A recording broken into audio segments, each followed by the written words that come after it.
ৰাহুল গান্ধীৰ biopic video' release কৰিলে।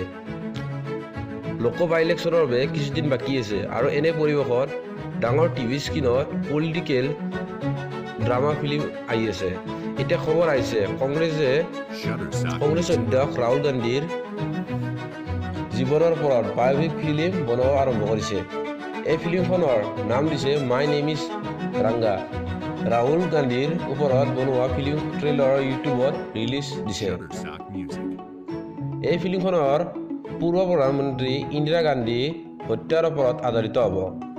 এই ফিল্মখনৰ ইন্দিৰা গান্ধীৰ কাৰ্যকালত বহুত ভুল হৈছিল, এই বিষয়ে এই ফিল্মখনত দেখুওৱা হ'ব। এই মাই নেম ইজ ৰাংগাৰ ট্ৰেজাৰ ভিডিঅ' লোকসভা ইলেকশ্যনৰ আগতে হ'ব। ধন্যবাদ।